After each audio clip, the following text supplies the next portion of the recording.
Hoje, começamos o quadro Soldados Voluntários do US Army, ou melhor, Exército Norte-Americano, iniciando pela FEB.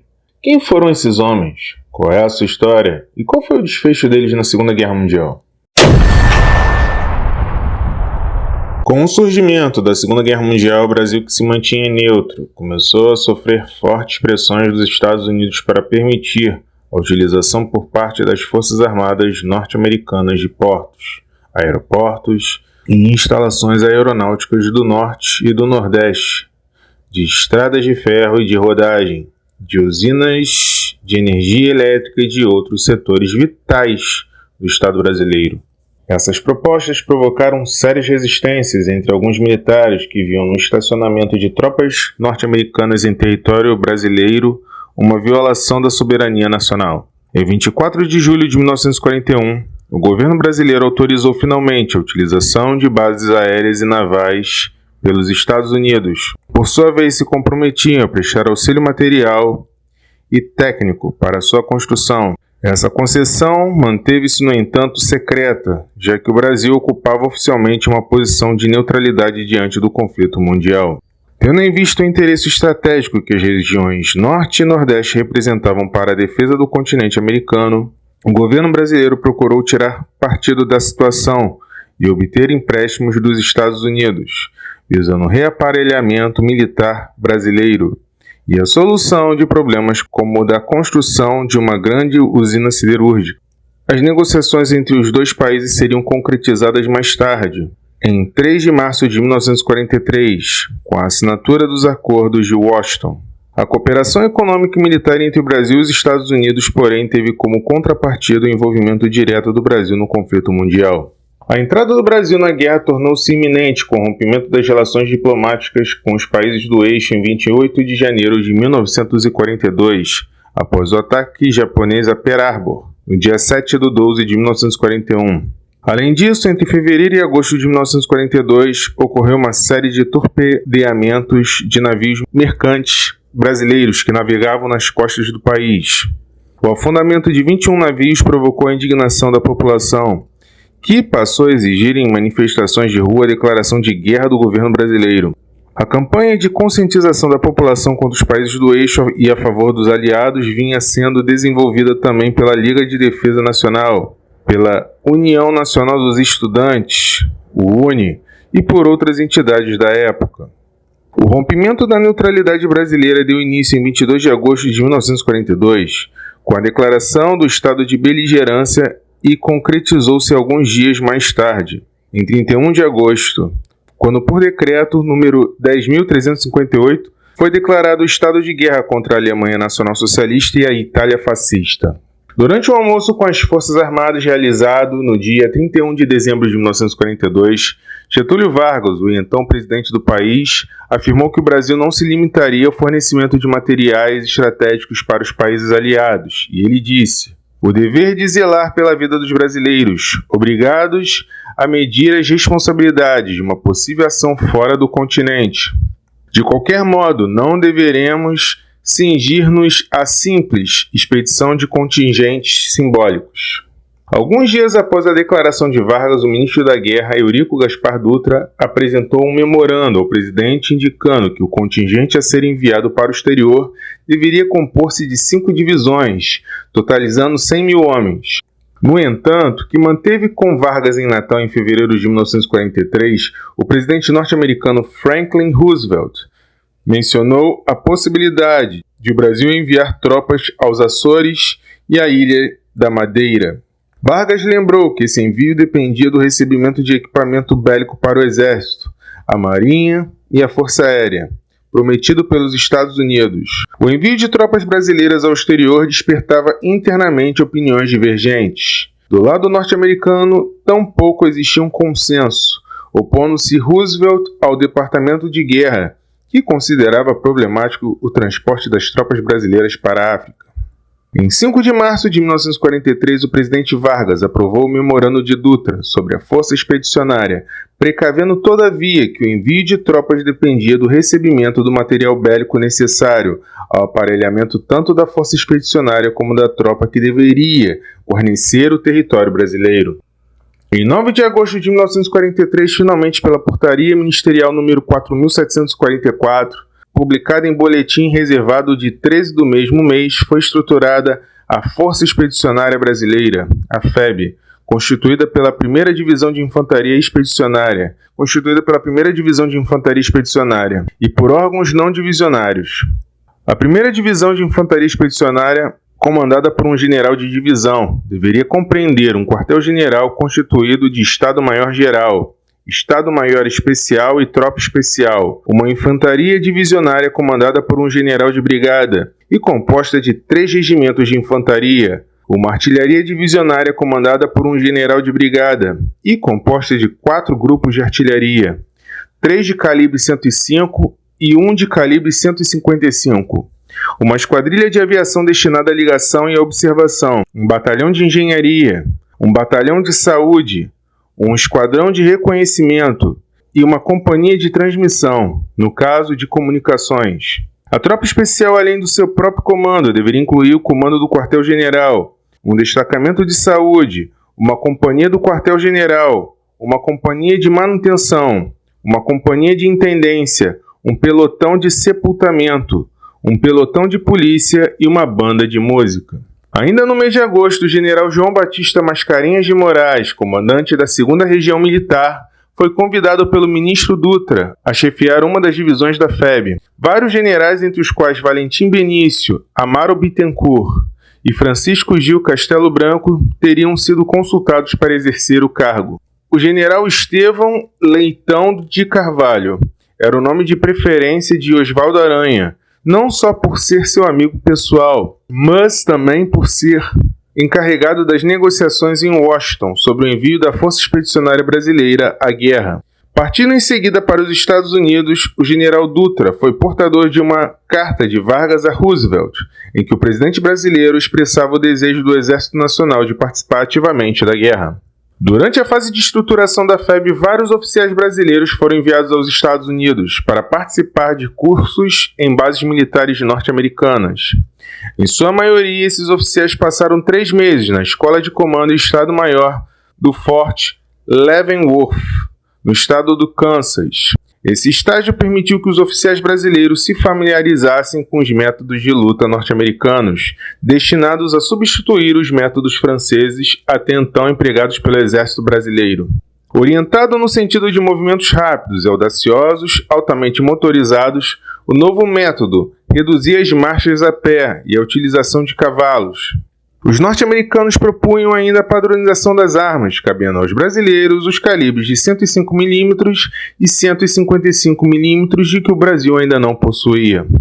Segundo Mascarenhas de Moraes, muitos obstáculos tiveram de ser vencidos na organização da FEB. Alguns ligavam-se à substituição dos métodos de luta franceses pelos norte-americanos. Outros, a forma como foi selecionado o contingente de tropa, sem critérios rigorosos físicos ou intelectuais. Havia ainda as dificuldades interpostas por elementos do governo simpatizantes dos países do eixo. Nos últimos meses de 1943, ficou decidido que o Brasil enviaria um corpo expedicionário para lutar no Mediterrâneo. Em 30 de novembro foi designada a Comissão Militar Brasileira, que, sob a chefia do general Mascarenhas de Moraes, tinha por objetivo observar de perto o teatro de operações no Mediterrâneo. Além de oficiais brasileiros, a comissão era também integrada pelos oficiais norte-americanos. Pouco antes de regressar da Itália e da África, o general Mascarenhas de Moraes foi nomeado oficialmente comandante da 1ª Divisão de Infantaria Expedicionária. Em 15 de maio de 1944, no Rio de Janeiro, foi instalado o Estado-Maior Especial, com a função de planejar e executar o embarque da 1ª Divisão de Infantaria Expedicionária, da 1ª Divisão da FEB, dividida em vários escalões. Era integrado por 3 oficiais do Estado-Maior Divisionário, o Coronel Lima Breiner e os tenentes-coronéis Amaury Cruel e Humberto Castelo Branco, e 2 membros da missão militar norte-americana, os tenentes-coronéis Sewell e Strong. A representação da FEB no interior coube ao general Henrique Teixeira Lott e a supervisão ao general Hayes Croner.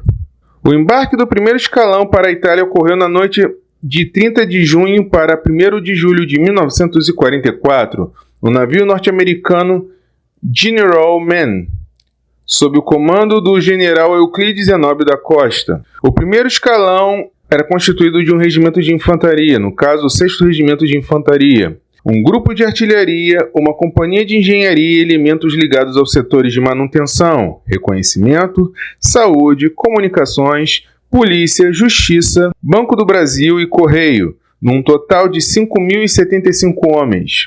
Junto com o primeiro escalão embarcaram o general Mascarenhas de Moraes e alguns oficiais de seu Estado-Maior. O segundo escalão embarcou em 22 de setembro no navio General Mann, sob o comando do general Oswaldo Cordeiro de Farias, com 5.075 homens. O terceiro escalão embarcou nesse mesmo dia no navio General Maguis, sob o comando do general Olímpio Falconier da Cunha, com 5.239 homens.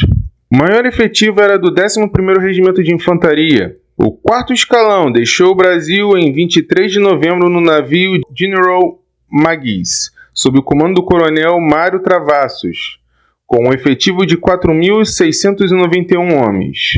O quinto escalão partiu em 8 de fevereiro de 1945 no navio General Maguis, sob o comando do tenente-coronel Ibá Jobim Meirelles, com um efetivo de 5.082 homens. Os médicos e enfermeiras foram transportados por via aérea.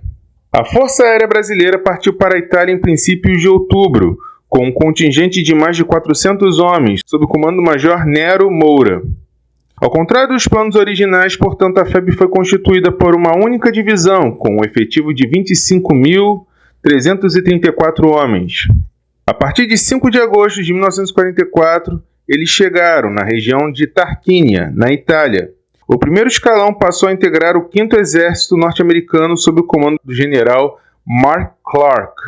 O 5º Exército norte-americano, juntamente com o 8º Exército britânico, integrava o 10º Grupo de Exércitos Aliados, sob o comando geral de Sir Harold Alexander. O 5º Exército, nesse momento, estava constituído por 2 corpos de exército, o 2º e o 4º, pois acabava de ser desfalcado de 7 divisões, desviada para os desembarques efetuados pelos aliados no sul da França. O 2º Corpo operava ao norte de Florença, na tentativa de desalojar os alemães de Bolonha. O 4º Corpo, chefiado pelo general Kreidenberger, tinha a missão de abrir brechas na chamada linha gótica, que estava sob o domínio dos alemães. Essa linha partia da região costeira do Mar Tirreno e apoiava-se na região montanhosa dos Apeninos, terminando nas áreas de Pesaro e Rimini, já na faixa litorânea do Adriático. A faixa compreendida pela linha gótica abrangia montanhas escarpadas que proporcionavam excelentes vistas sobre as tropas aliadas. As forças regulares alemãs eram estimadas em 28 divisões, 26 alemães e 2 italianas, integrantes do Grupo de Exércitos C, sob o comando do Marechal Abet Kesselring. Nessa fase da guerra, o objetivo dos aliados na Itália era manter o exército alemão sob permanente pressão, através das ofensivas de fixação, a fim de impedir que o comando nacional-socialista e fascista transferisse para a França algumas divisões de alto valor combativo. A participação na FEB nos combates iniciou-se com o grupo de Zenóbio da Costa, em 15 de setembro de 1944, substituindo uma força norte-americana que estava sendo desligada do 4º Corpo. Os oficiais brasileiros foram incluídos na Força Aérea Tática e do Mediterrâneo e, dentro dela, no 22º Comando Aerotático, que dava apoio às tropas do 5º Exército norte-americano. As primeiras vitórias da FEB na Itália ocorreram nos dias 16, 18 e 26 de setembro, com a ocupação de Massarossa e a tomada de Camaiore e a queda de Monte Prano.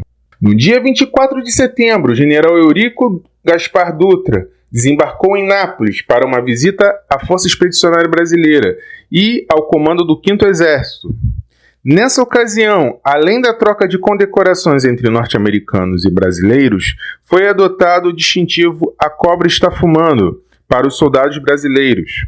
Ainda durante a visita de Dutra à Itália, foram-lhe sugeridas modificações no comando da FEB. Zenóbio da Costa adquirira um grande prestígio pelas vitórias alcançadas, o que fez com que seus amigos procurassem induzir o general Dutra a promovê-lo ao comando da divisão. Ao general Mascarenhas de Moraes seriam atribuídas funções de comando geral, acompanhadas da promoção a tenente-general, posto até então inexistente. O objetivo era transformar Zenóbio em comandante de infantaria divisionária e Cordeiro de Farias em comandante da artilharia divisionária, estando a Mascarenhas de Moraes uma função meramente administrativa. Esse plano foi apresentado a Dutra pelo general Houghton, membro de sua comitiva e comandante em Natal, das Forças Aéreas Americanas do Atlântico Sul. Mascarenhas de Moraes, ao tomar conhecimento dessas sugestões através do general Clark, dias após o regresso do general Dutra, escreveu a este uma carta afirmando que o desdobramento do comando da FEB, tal como fora proposto, acarretaria uma limitação da autoridade do comandante, sendo difícil crer que algum general de divisão aceitasse tal situação. O certo é que a ideia não teve ressonância nem junto ao general Clark, nem junto ao general Dutra.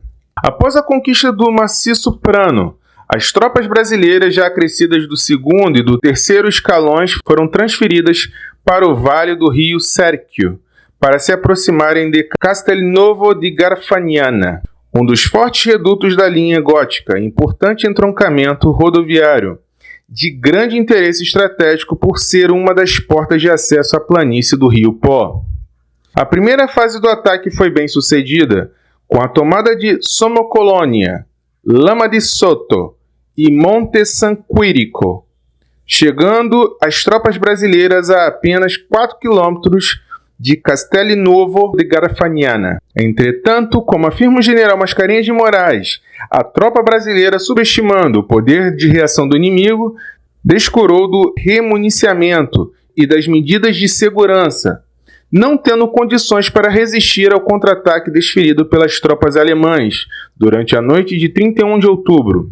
Esse foi o primeiro revés das tropas brasileiras que tiveram de recuar para posições anteriores. Essa derrota encerrou a campanha do grupo de combate de Zenóbio, pois, com a incorporação dos 2º e 3º destacamentos da FEB, Mascarenhas assumiu o comando da 1ª Divisão, no início de novembro de 1944. Zenóbio da Costa tornou-se comandante da Infantaria Divisionária e Cordeiro de Farias comandante da Artilharia Divisionária. Por outro lado, na reunião do alto comando aliado realizada em 30 de outubro em Passo della Futa, foi decidido que a 1ª Divisão Brasileira deveria operar no Vale do Rio Reno, 120 quilômetros a nordeste do Vale do Serchio. Nessa reunião, o general Clark expôs as diretivas que recebera do Marechal Sir Alexander, comandante do 15º Grupo de Exércitos Aliados, no sentido de prosseguir atacando a fim de apossar-se de Bolonha, mantendo o inimigo sob pressão e obrigando a retirar efetivos das frentes francesa e russa para a frente italiana. A 1ª Divisão de Infantaria Expedicionária deveria ser retirada da área em que vinha atuando e deslocada para o Vale do Reno. A 1ª Divisão substituiria um destacamento da 1ª Divisão Blindada Norte-Americana, conhecido sob a designação de CCB ou Combat Command B, na defesa da linha Bombiana Brainetta Volpara, Torre di Nerone Fornace Querceto. No Vale do Reno, a divisão brasileira ficaria enquadrada a leste pela 6ª Divisão Blindada Sul-Africana e a oeste pela esquerda pela Task Force 45, que era um grupamento tático norte-americano, constituindo o 4º Corpo de Exército sob o comando do Major-General Willis D. Krudenberger. Após a reunião de Passo della Futa e diante das novas diretivas emanadas do 15º Grupo de Exércitos Aliados, o general Zenóbio e o general Cordeiro de Farias iniciaram o treinamento das tropas recém-chegadas à Itália. Ao assumir o comando da 1ª Divisão Expedicionária no setor do Reno, o general Mascarenhas de Moraes instalou seu quartel-general avançando na localidade de Poretta Terme e o quartel-general recuado principalmente em San Rossore e mais tarde na cidade de Pistoia. O quartel-general avançado era dirigido pelo tenente-coronel Lima Bryner, compreendendo o comando da 1ª Divisão Expedicionária, a chefia e seções do Estado-Maior e os serviços de comunicações e de engenharia. Em Porretta Terme ficaram as seções de operações, sob a chefia do tenente-coronel Humberto Castelo Branco, e de informações, sob a chefia do tenente-coronel Amaury Cruel. As seções de pessoal e suprimento foram transferidas para Pavana devido aos constantes ataques da artilharia inimiga. Em 20 de outubro de 1944, o general Mascarenhas de Moraes designara o general Olímpio Falconier da Cunha, inspetor-geral do 1º escalão. Suas funções consistiam em resolver os problemas da retaguarda, principalmente os que se ligavam diretamente ao suprimento qualitativo do pessoal brasileiro, e as questões de relacionamento entre as autoridades brasileiras no Brasil e norte-americanas na Itália, tais como hospitalização, correios, fundos, transporte de pessoal por via aérea, etc. Mais tarde, em 25 de março de 1945, as funções do general Falconier seriam incluídas dentro de um novo departamento denominado Órgãos Não Divisionários. Nos dias 24, 25 e 29 de novembro e 12 de dezembro de 1944, a Task Force 45, comandada pelo general Paul Rutledge, tendo à sua disposição o 3º Batalhão e o Esquadrão de Reconhecimento Brasileiros, atacou sem êxito a fortificação de Monte Castelo. Segundo Mascarenhas de Moraes, o malogro dos ataques brasileiros na região do Reno deve-se à preparação inadequada e insuficiente. Foram apontadas ainda como causas do insucesso as deficiências dos meios empregados no cumprimento da missão, a falta de apoio da artilharia e da aviação. Também as condições climáticas desfavoráveis e a falta de coordenação entre as unidades. Segundo John F. Dulles, na preparação do ataque de 12 de dezembro, Amaury Cruel, de posse de informações fornecidas pela 2ª seção, fez uma avaliação da força inimiga e apresentou a 3ª seção, chefiada por Castelo Branco, tentando demonstrar que o ataque, tal como fora planejado, não teria sucesso. Cruel baseava-se em informações de que os alemães haviam se fortificado, cavando trincheiras e colocando minas por trás das redes protetoras de arame farpado. Número de posições com artilharia em Monte Castelo. Cruel considerava um erro tentar a tomada de Monte Castelo com soldados de infantaria, precisando atravessar uma longa distância. Até porque Monte Castelo tinha 987 metros de altitude e os montes que o cercavam, Belvedere, Gorgolesco, Latoratia, variavam entre 1120 e 1140 metros. Castelo Branco, porém, não aceitou a avaliação de Cruel. Em reunião realizada em 8 de dezembro com o general Mascarenhas de Moraes, teve seu plano aprovado. O revés sofrido pelos brasileiros significou uma baixa de 145 soldados, entre mortos e feridos. Nesse mesmo dia, 12 de dezembro, chegou a Porretta Terme o ministro da Aeronáutica Salgado Filho, para uma visita à frente brasileira. O ministro presenciou a discussão entre os oficiais brasileiros e o major-general Credenberger, que criticavam o encerramento da operação em Monte Castelo. Os norte-americanos ameaçavam retirar as tropas brasileiras da frente de combate, por falta de espírito ofensivo. Os oficiais brasileiros responderam às críticas lembrando que, entre outros fatores, a derrota fora determinada pela ausência da cobertura prometida pelos norte-americanos. Os brasileiros não foram retirados da frente, mas foram dispensados de desempenhar naquele momento um papel agressivo na operação defensiva ofensiva. O revés de Monte Castelo acirrou as disputas entre o coronel Lima Bryner e os tenentes-coronéis Cruel e Castelo Branco, e levou o general Mascarenhas de Moraes a pensar em renunciar ao comando da FEB. De fato, ocorreram algumas alterações no comando. Mascarenhas de Moraes assumiu direta e pessoalmente a direção das operações de combate, abolindo a delegação a comandos intermediários. Passou a atuar ao lado do chefe da seção de operações, o tenente-coronel Humberto Castelo Branco, atribuindo-lhe a ligação direta com o chefe da seção de operações do 4º Corpo de Exército. Seguiu-se então um período de estabilização. de 13 de dezembro de 1944 a 18 de fevereiro de 1945, durante o qual foram introduzidas algumas modificações nos comandos aliados. O Marechal Sir Alexander assumiu o comando do Teatro de Operações da Itália. O General Clark passou a chefiar o 15º Grupo de Exércitos Aliados, e o Tenente-General Lucian King Truscott Jr. assumiu o comando do 5º Exército Norte-Americano. O general Mascarenhas de Moraes aproveitou a fase de estabilização para intensificar o adestramento dos quadros e da tropa de brasileiros, providenciando junto ao novo comandante do 5º Exército o provimento do armamento necessário à nova tropa recém-chegada do Brasil. Determinou também a organização de planos de descanso, férias e divertimento para os soldados brasileiros. O plano para o reinício da ofensiva aliada, denominado Operação Encore, previa a captura de Monte Castelo e a atuação no Vale do Marano, com a conquista de Santa Maria Vigliana e a tomada de Torre di Nerone e Castelnuovo. A Operação Encore teve início no dia 19 de fevereiro de 1945. Participaram da conquista de Monte Castelo a 10ª Divisão de Montanha Norte-Americana, a Artilharia Brasileira, o 1º Regimento de Infantaria Brasileiro, no caso o Regimento Sampaio, comandado pelo Coronel Caiado de Castro, e a Força Aérea Brasileira. O plano da operação foi elaborado pelo Tenente-Coronel Humberto Castelo Branco e consistia em um ataque sob a forma de 2 pinças, sendo que a da esquerda arpoaria desde o início o flanco direito inimigo e a da direita investiria frontalmente.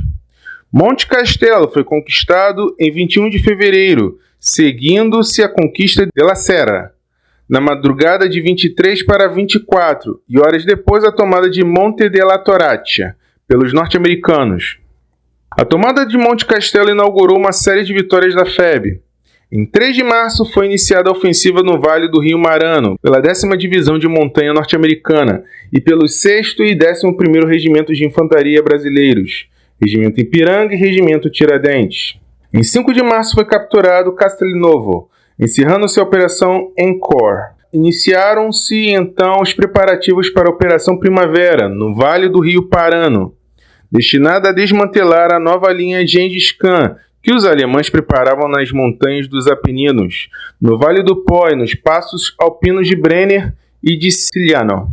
A Operação Primavera prolongou-se de 5 de abril a 2 de maio de 1945 e cobriu todo o norte da Itália, partiu do sul de Bolonha, estendendo-se do Adriático ao Tirreno.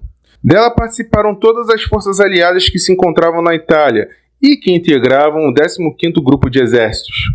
A ofensiva teve início em 5 de abril com um ataque preparatório desencadeado pelo leste, na planície litorânea do Tirreno, por uma tropa diretamente subordinada ao 5º Exército. A leste, na região plana do Adriático, o 8º Exército Britânico garantiu o ataque secundário. O ataque principal iniciou-se no dia 14 de abril com 2 divisões norte-americanas, a blindada e a de montanha, lançadas na direção de Vergato e de Tolle, uma divisão brasileira enviada ao rumo de Montese. As tropas brasileiras conquistaram Montese ainda no dia 14, enquanto as divisões norte-americanas somente no dia 16 ocuparam Tolle e Vergato, abrindo assim a porta de acesso da planície do Pó. A divisão brasileira continuou a ofensiva em direção a Zocca, Vignola, San Polo di Enza, Montecchio Emilia e Fidenza. Em 27 de abril foi tomada Collecchio, importante posição para impedir a retirada dos alemães em direção a Parma, o que lhes permitiria transpor o rio Pó e atingir posições ao norte da direção de Verona e Milão. Em 29 de abril caiu Fornovo e a 148ª Divisão Alemã. Os remanescentes da 90ª Divisão Motorizada Alemã e a Divisão Itália capitularam. Enquanto se processava a rendição da 148ª Divisão Germânica, a FEB foi instruída pelo 4º Corpo Norte-Americano a continuar a cortar os movimentos dos alemães no sul e a ocupar a oeste de Fornovo, a área em redor de Alexandria, onde estava sediado o 70º Corpo de Exército Germânico.